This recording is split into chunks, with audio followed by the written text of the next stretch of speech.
Hello. Awesome. Uh, Let me jump into it for today. So today is the August 28th virtual conference, these mini conferences that we are doing. I'm Brett Krajewski, so I am the VP of Research and Growth here at Accelerant Research, and we're joined by a great family, so both Joe and Molly.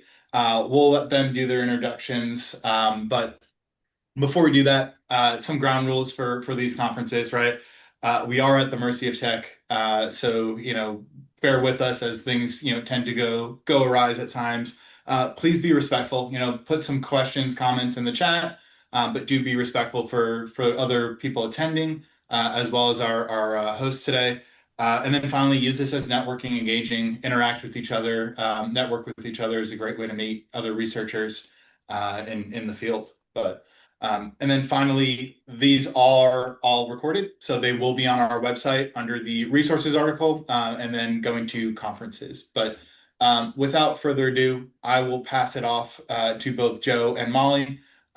This is a little bit about their background, but you guys can really get into what you'll be talking here today. I'll stop sharing my screen so we can focus more on you two than having to walk through any slide deck or anything like that. So. I'll turn it over to you both. Feel free to take it as you please. Awesome. Well, I will start. So I am Molly. I am currently a rapid researcher at Google, but have been before at AnswerLab as well as smaller kind of nonprofit agency here in Colorado. I'll turn it over to my dad before we dive into a little bit more about our backgrounds. Well, thanks. I'll start by saying I retired from research 10 years ago and have tried my best not to think about it ever since. Um, but the scars are healing, and I'm happy to talk about it again. Awesome. So, a little bit about my own career path, because our paths are very different. Like every parent's greatest dream, I studied anthropology in college. So, very high earning, very good career prospects, right? And then after getting my master's in anthropology at the University of Denver, I thought I would go into museums. I had this real passion for taking information and making it digestible for people. So initially that was in this context of museum text panels and educational programming. But the job markets and opportunities just they happen this way. And so through my dad's connections, I actually was able to initially get introduced to Jim Bryson and Isaac Rogers at 2020 Research, now as part of Schlesinger. I think they rebranded to Sago. And since then have been at a little itty bitty company here in Denver called Corona Insights, not related to the virus or the beer. But that was a fun time to work there. And then I went on to work at AnswerLab for a little over 2.5 years, and then currently working on a rapid research team at Google. Pops, you want to tell your path?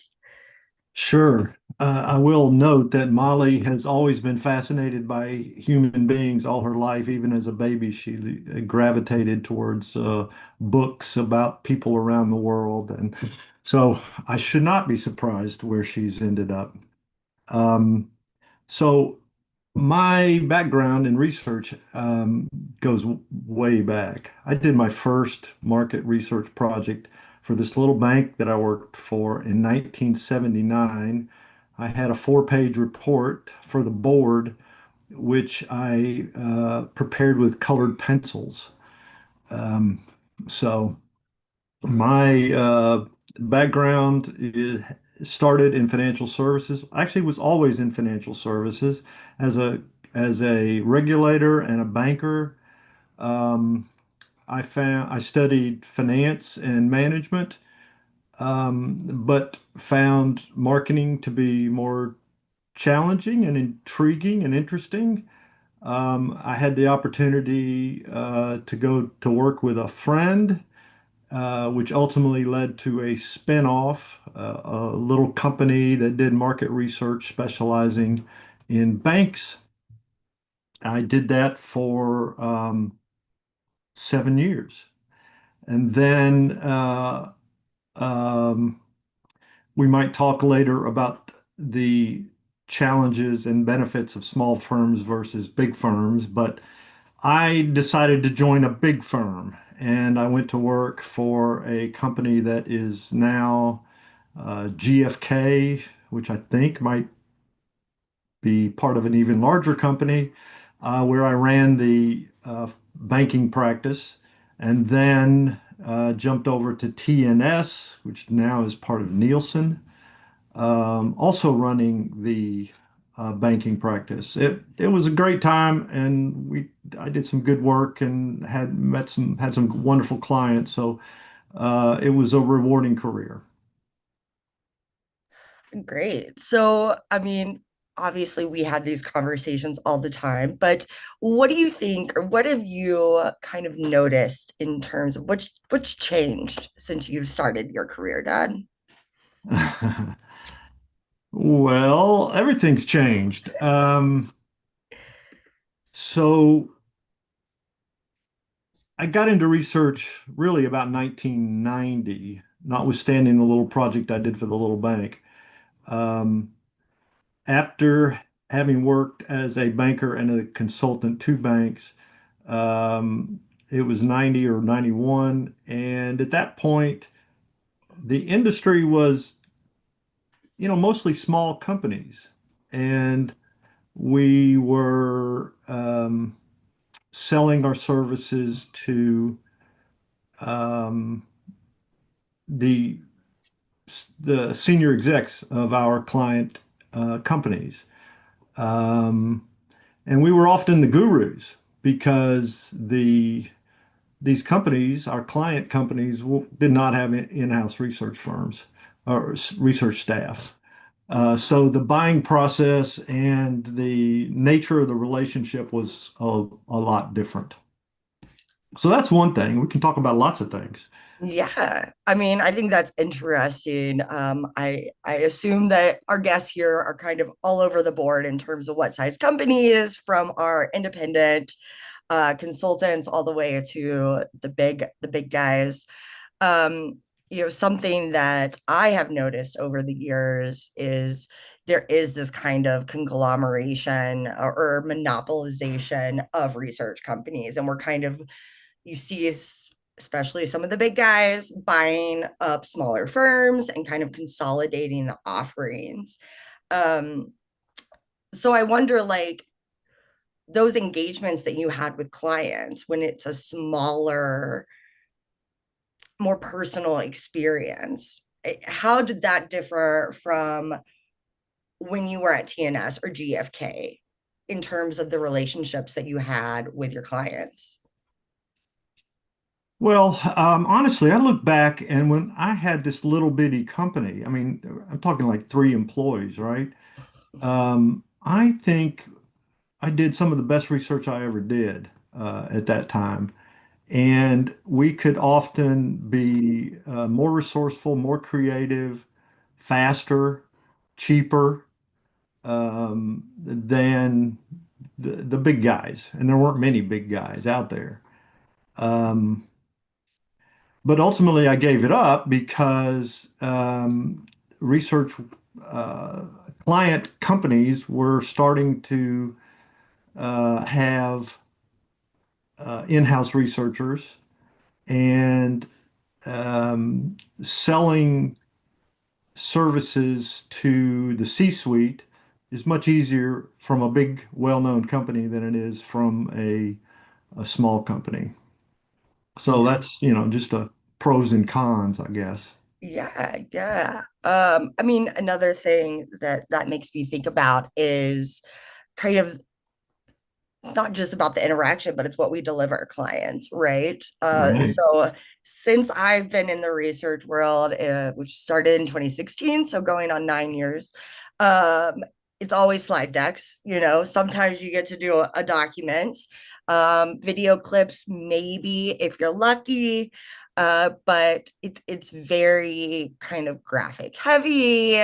You want to tell a story, you want it to be visually appealing. What were your reports like? Has that shifted at all? Oh my gosh, it's changed so much. We used to write these long narrative reports that had a handful of graphics to make key points. And it was very heavy in text and analysis, and it started, with methodology and goals and objectives, and then we present the findings, and then, a couple of pages about um, conclusions, right? And yeah, somewhere in the early years of my career, somebody invented PowerPoint, and all of a sudden the whole world changed. Um, but the essence of the job at hand is the same. Ah, I remember you sharing like a VHS report that you Yeah, had delivered, and it was like a focus group, like video, yeah. and that is what you and had, the text overlay and just very different. I see some questions coming in. So, Brett, I was gonna ask, I mean, if you're fine to field them, but yeah, if you want to ask your dad as well, kind of, Joe, you've done a lot in the agency side. Uh, was there ever a want or desire to kind of flip into an in-house role as those started to materialize? For me, no. Um,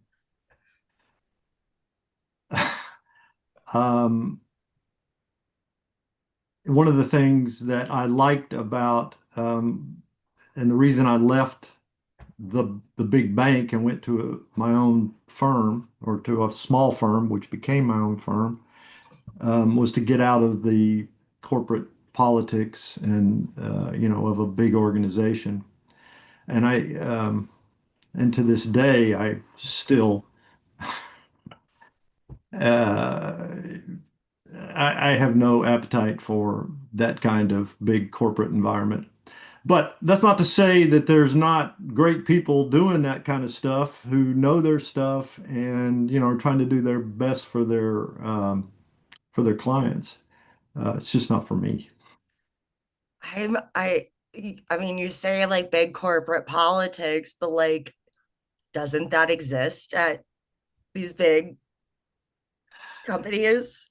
Because I can relate. I'm not good at playing office politics, and it's Yeah. gotten me in trouble. So, You mean at a big research firm? yes. Yeah, they tend to be siloed though, and broken down into practice areas, right? So it might be organized by industry, which is my focus, or it could be broken down by, discipline, customer experience, marketing communications, product development, whatever, by methodology. And so there certainly is, and as I've gotten old, I've developed a few skills. You still have bosses. You always have bosses. Um, and that's just the real world. Yeah. Um, but a market research firm, even a very big market research firm, doesn't, I think, have the political dynamics that some of the biggest buyers of research out there have. Gotcha. Gotcha. I mean, also methodology. I remember being like very little and doing a phone survey for one of your clients. And I think I got a $5 bill, maybe in the mail, or maybe you just gave it to us. I don't know. I think we can all relate to issues with recruiting and Yeah, yeah. especially when you're dealing with kids. I mean, methodologically, how did have you seen things change throughout your career? Oh, it's massive. Yeah, you probably got a $5 bill for filling out a mail survey because that was like and yeah, we used to do mail surveys.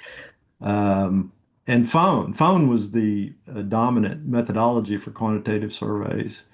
Um, and we didn't really even have an internet or it was in its infancy.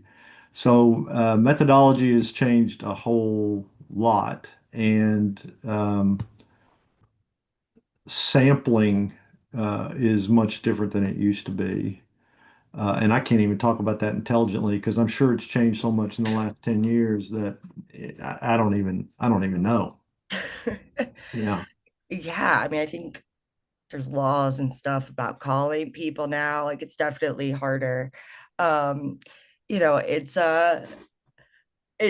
interesting to I think some background that maybe we haven't mentioned is you did quantitative research mainly. And Well, I both. really specialize in qualitative. Right.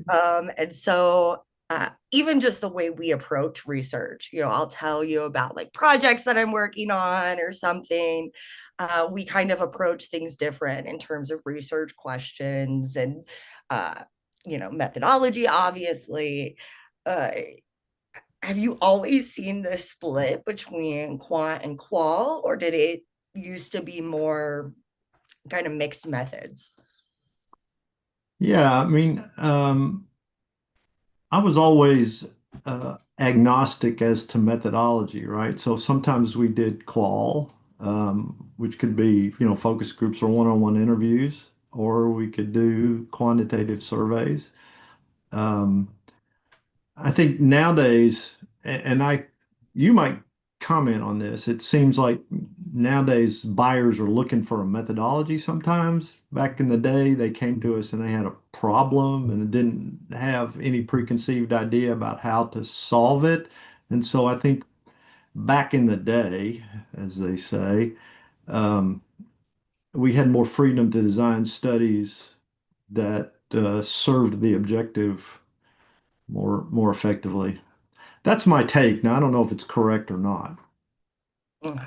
I I think it probably depends. I'd be very interested to get the audience reaction, but as someone who's recently been on the job market last year after a reduction in force, when you're competing for these limited roles, I think there is some increased specialization.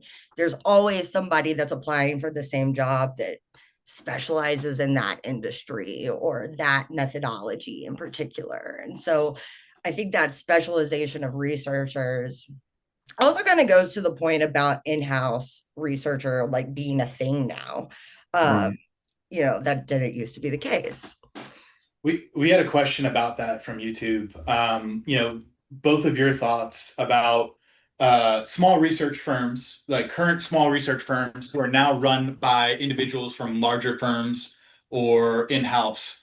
What are your thoughts about, kind of the agency takes on the flavor of the person in charge, right? What have you seen, Joe or Molly, in your experience, where you're at a smaller firm and there's someone from a GFK, or there's someone from a Apple or Google that comes in and is oversight of those larger firms. Good thing, bad thing? What's your opinion? What have you seen as the benefit or drawbacks of the variation in size? Ooh, you want to take this first, Dad? I'm not sure I get the question. Are you talking about the uh, a small firm competing against a bigger firm? Well, I think we can take it in that lens, right? What is the Yeah. value prop of those two? But then also in terms of more of a office politics, I think this is related to of, you've done your time at GFK and then you've also had your own agency, right? Uh, Right. and obviously within those two spectrums, the larger firm, let's say you were to move over to a smaller firm and it's run by someone that came from a major corporation. How do you deal with that kind of bureaucracy, those office politics? How do you navigate that? And I guess the question is really, what are the opportunities of small research firms who are now run by individuals from larger research firms? I mean, I think I kind of have a little bit of this experience. I was there kind of through a transition in leadership at Answer Lab. Really saw our staff balloon and then reduce.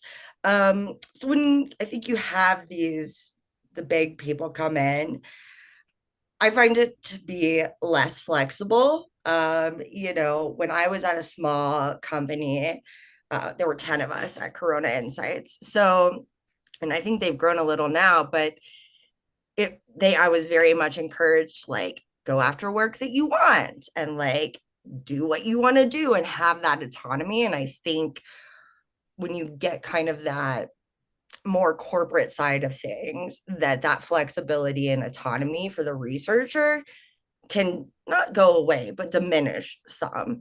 I don't know. Dad, what do you think? Well, I mean, I think if you're in a big firm and you're accustomed to selling your unique selling proposition, right? We have a unique approach to solving this problem, a unique methodology, or um, and so you're selling to a research staff. Whereas if you're with a smaller company, at least my experience, we were often selling to um, managers, marketers, executives, and we talked about the business differently. So what business are you in? We're in the business of helping you grow your business versus we're in the business of doing product development research or of doing Bayesian analysis or whatever. Mhm. Um, So I don't know if that gets to the politics at all, but I mean, I've never been in a situation where I'm in a small company and it's run by somebody who's previously been in a big company. Because like many industries, research has consolidated over the years, right? You've got smaller firms that keep getting acquired and become bigger firms, and that's been the pattern. I I guess another tangent and a follow-up of that, whether it was advice for Molly as she was getting, started with her career, or there's many, people trying to get into research just because of how lucrative some of these jobs can be, right? In-house jobs can pay six figures from the start. Yeah. What would your advice be, or what was your advice to your own daughter or to young researchers starting out of where would you want to start, right? Is it in-house? Is it agency? Is it small, medium, large? What would you say and why? Well, I think there's virtue in having both experiences just because of the perspective. Um, I have never really worked as an in-house researcher. I was the marketer who bought research. But of course, I've interacted with many in-house researchers. I think it's great experience, and I think they often get exposed to the business issues that in today's world, researchers in big companies, agencies don't really get. So an issue might be how if you're an in-house researcher, you might be part of a team that's focused on how do we improve the customer experience in this area. Whereas if you're in a agency, the question is more like, what's the best way to ask customers these questions? And so it's a different focus.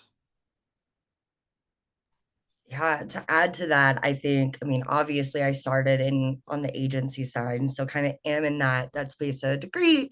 Um, I really liked it at the beginning of my career to be exposed to different topics, different industries, different methodologies. Whereas in my current role, it's fun to see kind of iterative research build on one another and kind of see that outcome more being in-house. But you're not as exposed to much. So I think I would say for young researchers and even people that I've mentored going into the industry, is expose yourself to everything. If you don't know, if you're not like passionate about financial services in particular or something, going onto the agency side really allows you to explore the breadth of the industry as opposed to being more kind of pigeonholed to a specific product or team. Certainly working on the agency side teaches you the real world, right? So, I mean, I am sure many of your colleagues have had this experience where somebody comes to you and says, "Here's what I want to do," and it should only take 2 weeks. I mean, how long can it take? Well, they've got no clue, right? Um, I think we can all relate to that. yeah, I do think on the agency side, I've definitely been in the position of like, you get a brief or something from the client, and you're like, this is bad research design. yeah, So I think that is a pro of being in-house is yeah, having the ability to kind of put that expertise, especially in the qualitative world, we see a lot of kind of diminishing of our value and the rigor of qualitative research and how valid it is. And so really being able to not just moderate studies or whatever, but design it and really give that special knowledge, I think is really beneficial, especially once you've kind of developed your career and you kind of know who you are as a researcher. right. I see other questions coming in. Um, One thing that we kind of touched on earlier as well that I thought was interesting was sampling. You mentioned like way at the very beginning that like sampling has totally changed. So how like okay, you have a client, they need a survey. How did you approach sampling back in the day? Oh, well, it's RDD. I don't even know if that term is still around, random digit dialing, um, to do a telephone survey. Oftentimes we did customer surveys, which required getting lists from banks. Nowadays, there's lots of regulations about that, which makes it complicated. Um, Qualitative involved recruiting, which is difficult and expensive. Um, and I guess still is. It must be, right? Uh, Yeah. I think so. I mean, I've definitely, at Google, there's been discussions about synthetic users. So when we think about AI and kind of the future of things, I think I think we're kind of on a precipice and we don't really know what the future looks like. Um, in terms of sampling. But one thing that I've noticed is like hyper focusing, hyper like micro targeting, like Yeah. nowadays there's so much data everywhere that you can find, that person that definitely shops only 3 times a month at one store, as opposed to kind of more just broad customers. Right. Yeah. Mhm.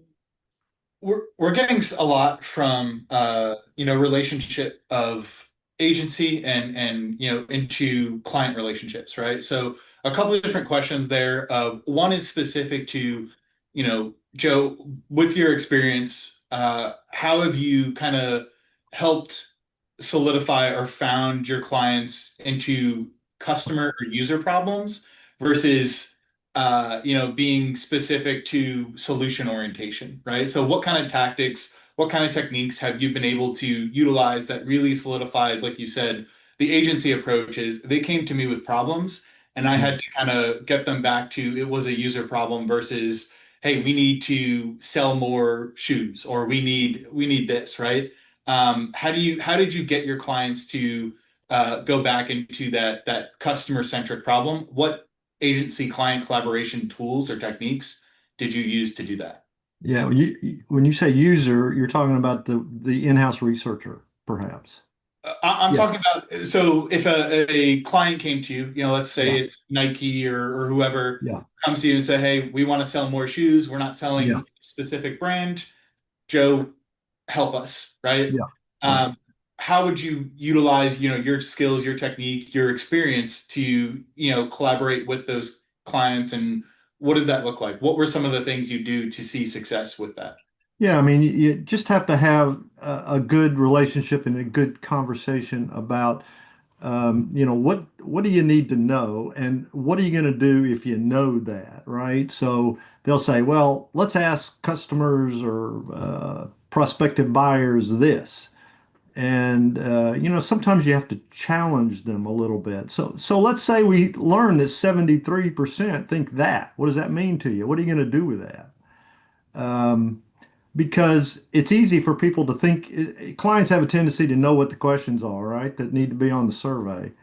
And yet, they don't know what they're going to do with the answers when they get them. So this is the sort of collaboration and challenge that you need to have. What do you need to know to decide to do A versus what do you need to know to decide to do B? And what's gonna drive the decision that you need to make? I think that's an interesting output in terms of, yeah, like you said already, there's a lot of specialty in research now, right? Of Yeah. I do this methodology versus what you're sounding like you reverse engineer of what's going to be successful, how do you want to see it, and how can you make the decision? And then going backwards to how do I get you there, right? Yeah. Versus, at times there's agencies that are out there that say, hey, I have this program, 6 weeks, you got to buy it, and you just got to buy it, right? And what's the output doesn't really matter to them. They just want to sell you on this program, right? Right. Right. Um, Other aspect, there's a conversation or a question over Zoom that dealt with your relationship with clients, right? Obviously, you have some clients that you're trying to invest in and create long-term relationships with. And then Yep. there's some other clients that, you might have strived to just keep as a short-term relationship. Why might that be? How did you decide on that? And kind of what was your approach to differentiate, those different kinds of clients? Well, running a a practice area like mine, which was banking, um, inevitably a focus was on business development, and oftentimes that involved dealing with the buyer, which was oftentimes uh, in-house researcher. So we had to, me and my staff needed to be able to talk at two levels. We needed to be able to talk to the researchers about methodologies and sampling and timelines and all this stuff. Um, but we also needed to be able to communicate with senior management about growing the business. And oftentimes, when we could, we would try to interact with those people directly, establish relationships. But oftentimes, that was just politically not viable to have a relationship with a senior manager who was the boss of a researcher. Sometimes that's just a little too sticky.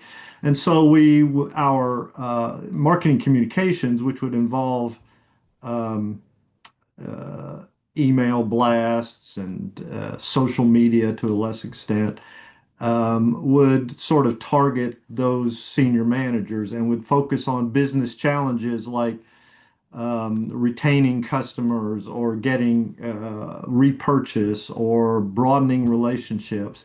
Meanwhile, our one-on-one conversations with researchers would focus on, this methodology versus that methodology. So we had to be able to do both.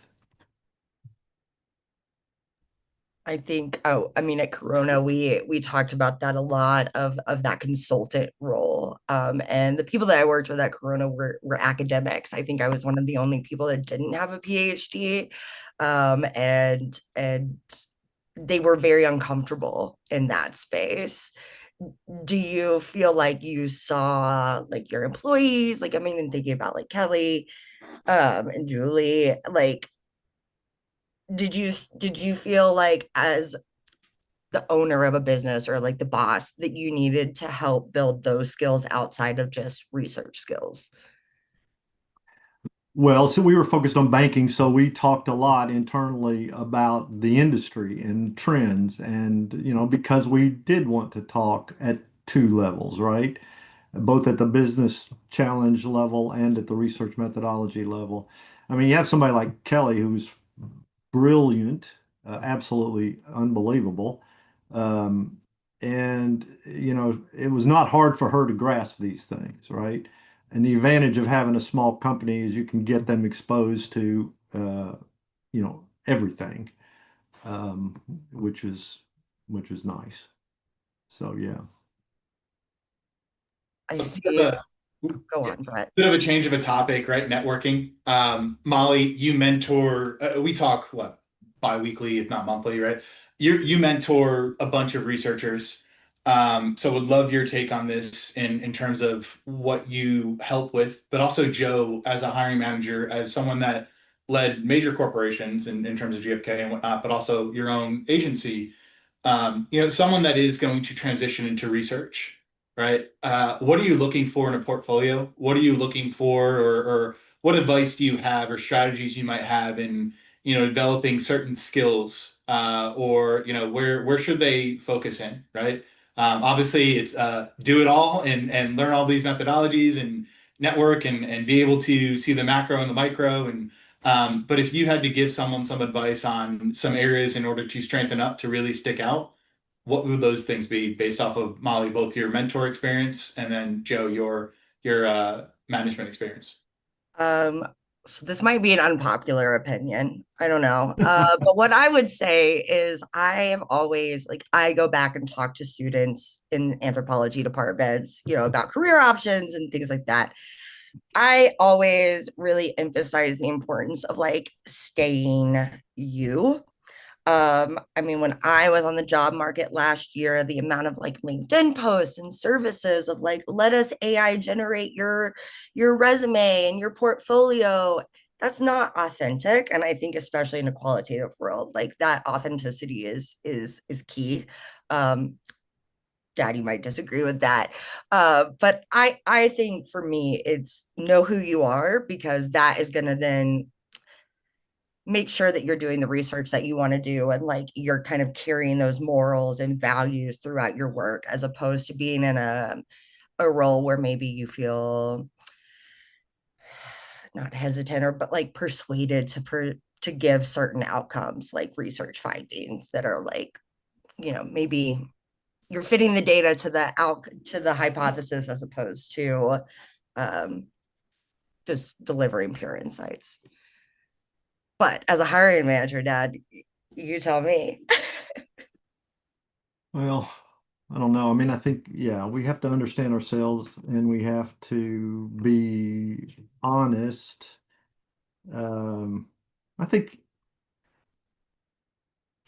certainly the growth of in-house research staff is a real thing. And I think there's lots of good things about that, but one of the downsides of that, I'm afraid, is that um, the researchers are now farther away from the decision makers than they once were. And sometimes the end user of the research, the decision maker, has an idea about what they're gonna find in the research, and that unfortunately sometimes influences what the in-house researcher is asking for. Um, so it's trying to make the boss happy by delivering a research result that the boss likes. I think a key theme that, Molly, obviously talking with you over the past year plus, and Joe, from what I've heard from your conversation, is it's research isn't just about research, it's about relationships, right? Yeah. And we can create these really rigorous research studies and programs, but if the framing's not right, if the relationship isn't there, then it goes into the ether and it might not see the light of day. But I think the success you've had with your career, Joe and Molly, you've jumped around and you have a really good pedigree in what you offer and skill set beyond many is the relationships you guys have had. And I think Molly, one of our first conversations that you talked about with me was, hey, I was at this place, and what I wanted from there was to extract as many network and relationships that I could get, because I know people are going to go other places, right? Someone's going to go to Amazon, someone's going to go to Meta or Facebook or Walmart or somewhere, or even just another agency. And the relationship really helps you establish, how you can get your foot in the door if you are making that pivot, right? Not so much about your research expertise. Yeah, I there's an organization called Wire as well, Women in Research. And they have a mentoring program that I was the mentee in this case and was paired up with an amazing researcher, Susan Sweet, who's out here in Colorado as well. And to have that mentor outside of my job, like she was worried about my career developing, not about the company I was at necessarily. And she exposed me to a lot of resources of kind of learning, networking. QRCA is an amazing organization. She encouraged me to apply for the Young Professionals Grant to go to a conference one year, and I was awarded that and went there. And I mean, you just meet so many people. And to your point, we're all moving around. We're Yeah. all, we're kind of Small in this world. shake-up time right now. And so, yeah, maybe you are not best friends with somebody, but like feeling confident enough to, I think, reach out on LinkedIn or whatever platform and saying like, hey, I noticed that you were also at this company, or I noticed that we had this mutual connection. I think it's kind of awkward, especially for us younger people, but being confident enough to reach out and make those connections is really gonna help give you that confidence in interviews, in your client interactions, and all of that. So I think that's also really important. Find those resources, whether it's professional orgs or books or just plain old talking to people. Yeah.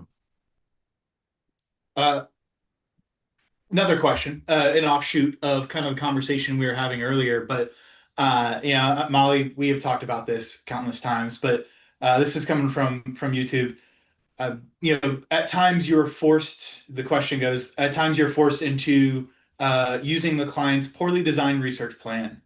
Something that we have had over the course of years, but how can you advise the client to, change their approach?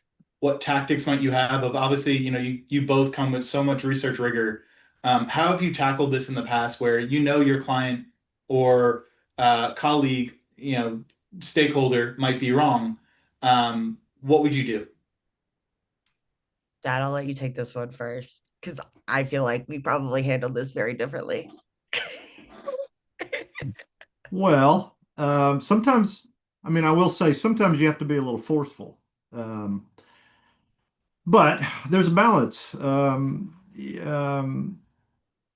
have to think of it as it's an opportunity to educate your client. But I think with, properly phrased challenges, you can get there almost every time by asking, the hypotheticals. Let's say we learn this, what are you going to do with it? And then sometimes it'll dawn on them, well, gee, that's not going to really drive our decision after all, is it? Um, I mean, it's a dance, and some people are better at it than others, but and sometimes we did research that was just not the research we would have wanted to do, you know? Um, that's just the real world. Yeah.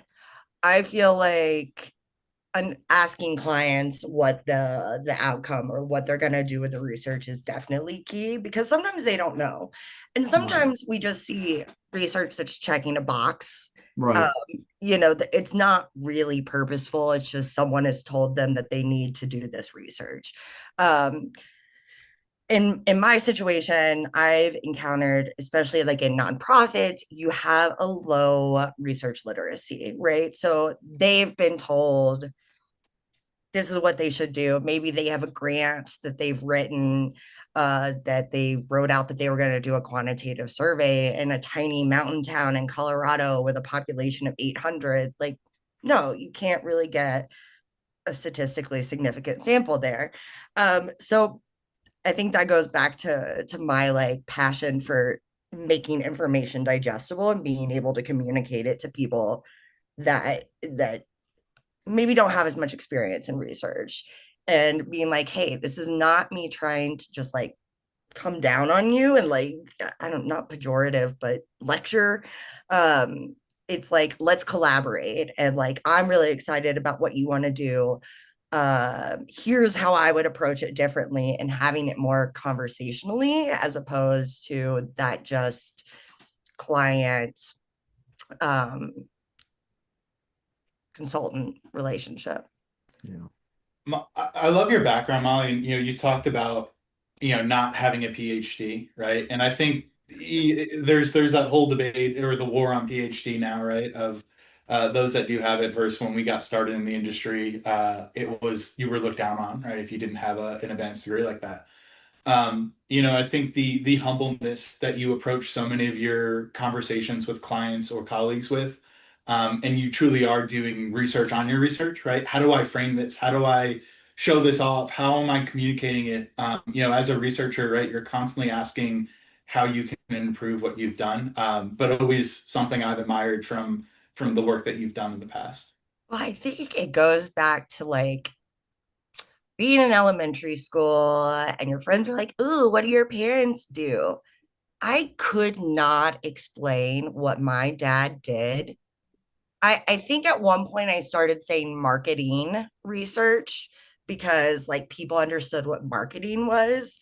And now I'm in that position. My friends have no idea what I do. I try to explain it and they have no idea. And so even just kind of using those informal conversations as a way to learn how to communicate with people, I think can be super helpful because you don't want to, people don't like to feel dumb, right? People don't want to feel like they don't know something. So it's all about like, hey, like I want to share this with you as opposed to I want to teach you, if that makes sense. Can I tell a story about Molly? Please do, yeah. So she brought a piece of paper in and said, here's my homework assignment. What do you think? And it was a drawing of a woman with a broom sweeping the floor. And I said, well, what was your assignment? She said, to draw a picture of what you're going to be when you grow up. And I drew a housekeeper because I didn't know how to draw a scientist. So That there was you go. kindergarten. And I'm a very bad house cleaner. So sounds like we ended up where we should be. Um, I've seen this comment that came in about the pressures of in-house and delivering specific outcomes from research. I would say, okay, a really great example of this is in a former role on agency side. I would get the hardest clients. And they would be like, Molly, we wanted to work with you because you're going to write a mean report. And they just meant that, like, I'm going to write what the findings are and I'm not going to like sugarcoat it. And that was like kind of horrifying to hear, but also like kind of boost your ego a little bit as well. So now that I am more in house, I have found the tension, and I would be very interested if other people is the tension between like designers and like product managers versus the researchers. I would say when I am dealing with other researchers, there is no pressure I feel about like delivering specific findings.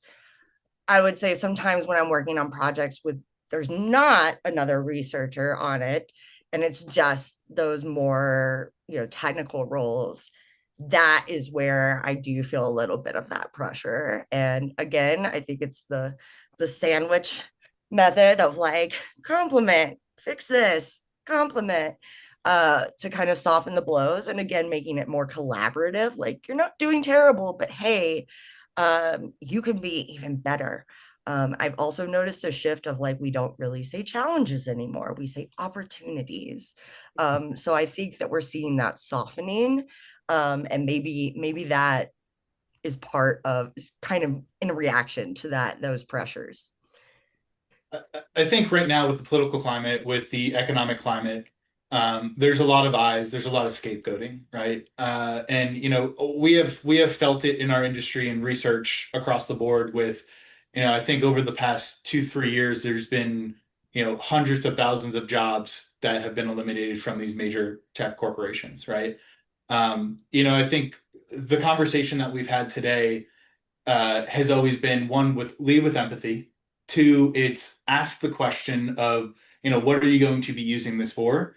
And, it might be a lack of translation where your understanding of what your client is asking you to do or what your in-house colleagues are asking you to do might not actually result in what you think it is. And asking them, how is this going to be utilized? What is the framework? That can help you position it to be more of something that's in line with research rigor and ethics and morals and however you want to lead as a researcher versus having to fall into a system of the weaponization of research at times, right? Yeah, definitely. And I also think, I mean, maybe this goes back a little too far, but um, cheap research to that, like just checking a box, um, even in those scenarios, you still have to lead with empathy. You still like these kind of values still have to be there, even if you sometimes maybe feel like your work is not valued, or you're giving a client very clear cut insights and they're doing the exact opposite. There's this great TED talk about this ethnographer who in like the early 2000s was hired by Nokia to do ethnographic field work with young, I think it was in Korea, about phones and like smartphones were just getting started. I think like the iPhone had been released. And so she does all of this ethnographic work. And she's like, yes, people want smartphones. Nokia did not listen to that. And they listened to big data without that human touch to it.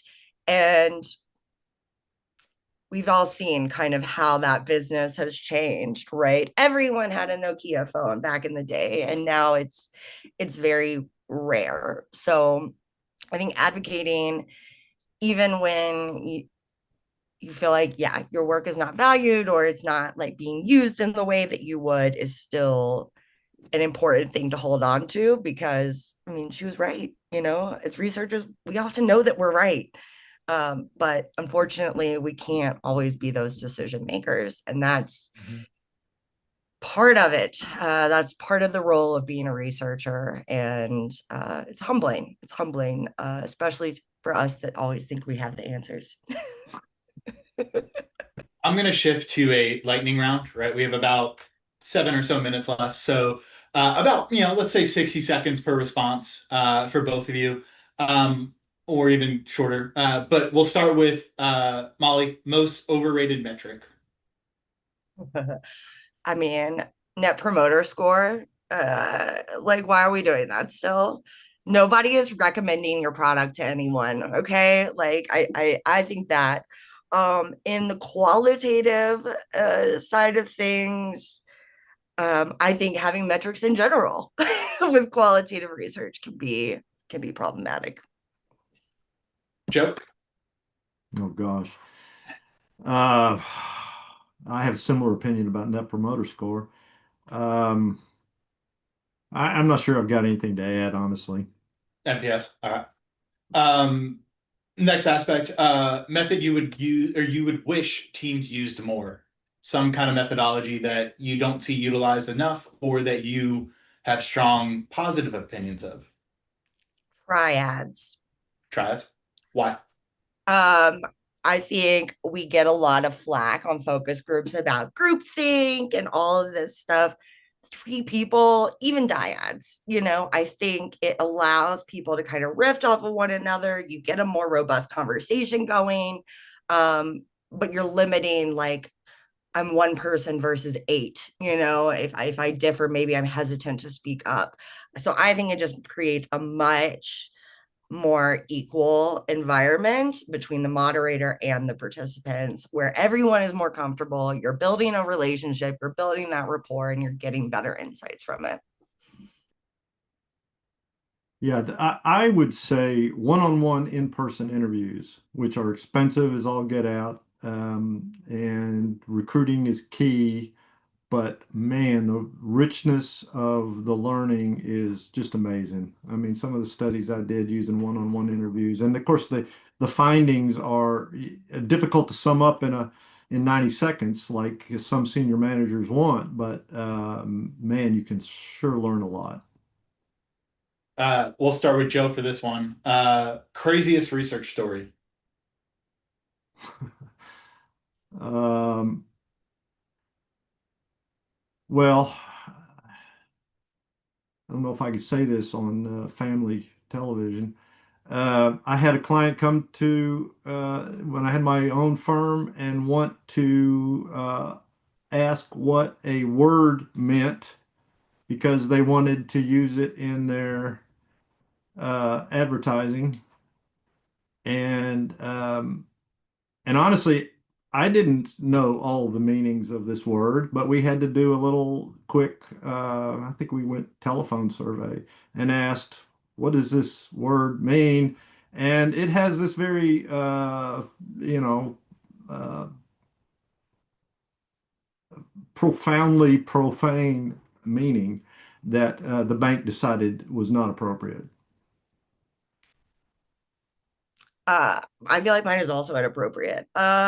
It's two of them, I would say. One, I did a project with the Meta Quest headset. Um, and the participant went to cast their screen and had porn up. And then several times, actually, I have had remote sessions where there have been like naked people walking in the background. So I don't know if this is like a me problem, but it does feel like it's happening a lot. The over comfortability of work from home. Yeah.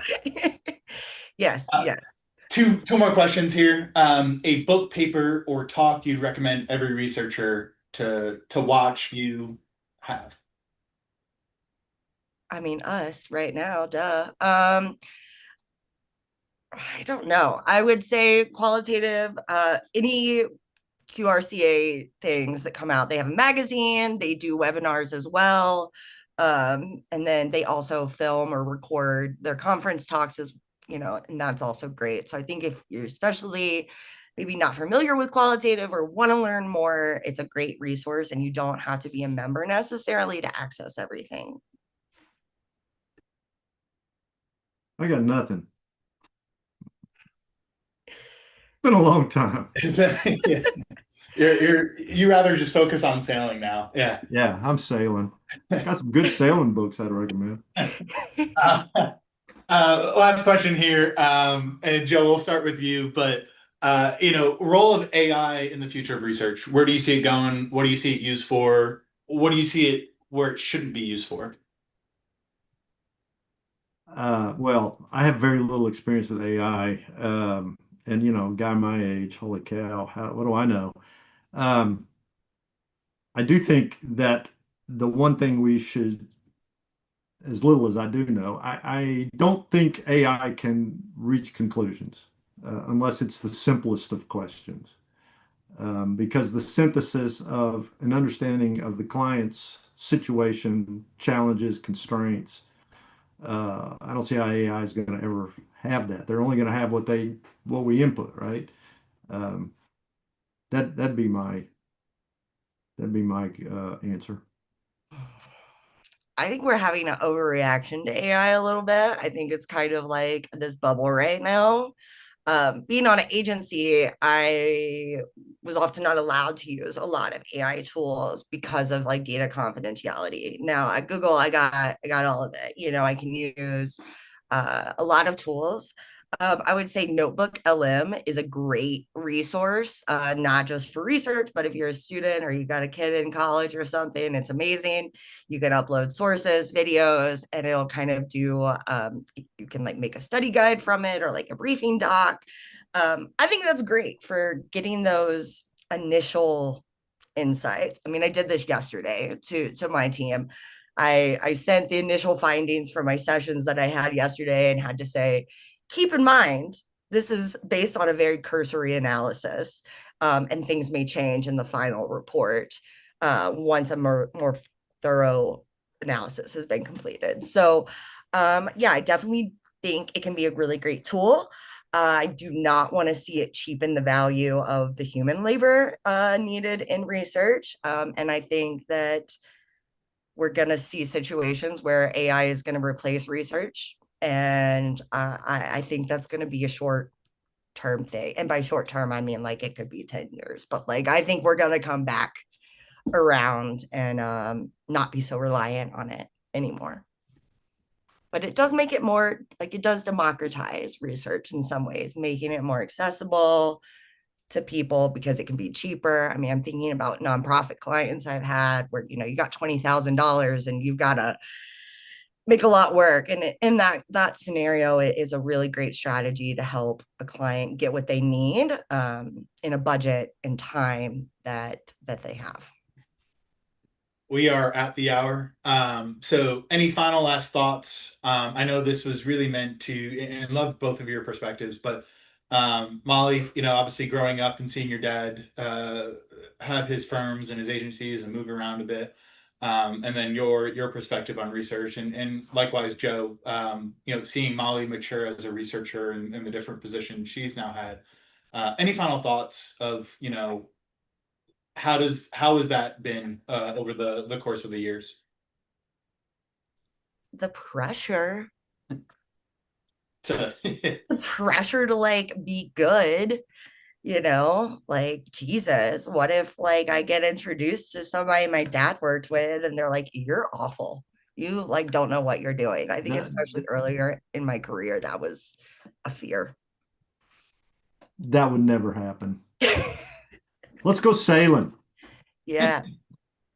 I appreciate the time. Thanks for everyone that joined. This has been probably one of the most engaging conferences we have had to date. So both of you guys, I really appreciate the conversation. We do have another one that is going to be scheduled, so be on the lookout for our socials. But Joe and Molly, thanks for the time. And you know, hope you guys have a great Labor Day weekend. Yeah. Thanks so Thank you, much. everyone. Bye.